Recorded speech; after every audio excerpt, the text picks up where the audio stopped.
Le site qui nous a été proposé par la commune, donc c'est le site de la verrerie Blanche, donc qui est un site industriel de production de verre, une verrerie. Ce qui reste aujourd'hui, c'est la série de 10 logements sur le premier plan de la photo et un atelier qui est contigu et dont on voit une partie de la couverture ici. Alors, le site fait partie d'un ensemble assez hétéroclite d'équipements, parce qu'il y a une école qui est un petit peu plus loin, oui. D'activité économique, puisqu'on a encore une activité économique dans ce bâtiment qui est ici, d'habitation, puisque le site a encore une fonction d'habitation pour 3 des 10 logements, et il y a un certain nombre d'habitations, soit en locatif, soit en propriété, qui sont le long de cette voie, voilà, qui forment un quartier à part entière, qui est à proximité immédiate du centre-bourg, mais qui est séparé par la voie ferrée. Il y a un passage piétonnier qui relie la verrerie noire à la verrerie blanche, sous la voie ferrée, qui est effectivement une espèce de voûte extrêmement basse, qui mérite forcément, et ça sera aussi l'objet de l'étude, de voir comment on réalise des liaisons entre le centre-ville et ce site, de part et d'autre. Et c'est là où, effectivement, on parlait tout à l'heure de complexité de ce projet.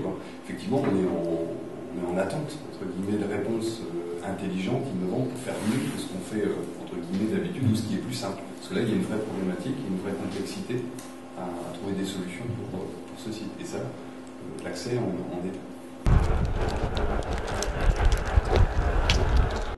Nous avons depuis de longue date un souhait de réhabiliter ce quartier et on a une proposition avec le parc et on a tout de suite candidaté et on a eu la chance d'être retenu. Voilà. C'est une chance, c'est le mot que vous utilisez? Ah oui, chance. Pourquoi?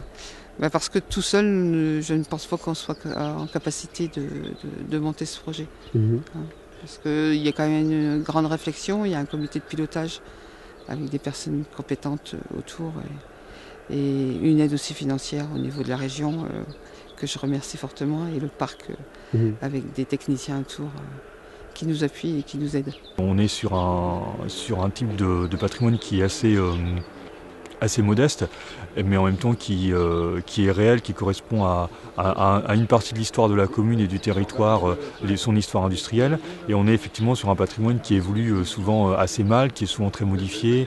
Et l'enjeu aujourd'hui, c'est de montrer qu'on peut se réapproprier ce patrimoine, qu'il a des qualités, qu'il raconte quelque chose du territoire et qu'on peut se le réapproprier pour des usages actuels, qu'ils soient en logement ou en autre, en y instaurant de la qualité de vie et de la qualité d'usage. Si on peut se désenclaver, c'est sûr qu'on ne va pas avoir du tout la même programmation derrière que si on se retrouve à se dire bah non, il faut passer par l'extérieur. Il n'y a pas la logique, on ne peut pas avoir la même approche. Donc le point clé, je dirais presque préalable, avant de constituer le programme, pour moi, c'est de désenclaver. Je pense qu'il y a un besoin d'une réponse collective sur le devenir du quartier. Est-ce que vous avez déjà réfléchi à une autre alternative qu'une vocation habitat pour cette zone? Ou pas du tout? Ou est-ce que... Réfléchir, moi je veux bien, mais dans la réflexion, à chaque fois on revient sur l'habitat. Parce qu'il y a des besoins, et en sachant quand même qu'autour, on a déjà de l'habitat propriétaire, locataire sur les... Il faut profiter de ce projet renoué pour partir de là et aller aussi plus loin dans la réflexion sur les besoins, les locaux, les fonctions que pourrait avoir ce site, outre le logement. Ce qu'on peut peut-être faire pour avancer sur cette question-là, c'est peut-être valider le contenu de la mission et voir si le contenu qu'on a écrit répond aux objectifs qui sont fixés et permettent effectivement de réfléchir sur la question de la vocation du lieu tel que ça a été soulevé.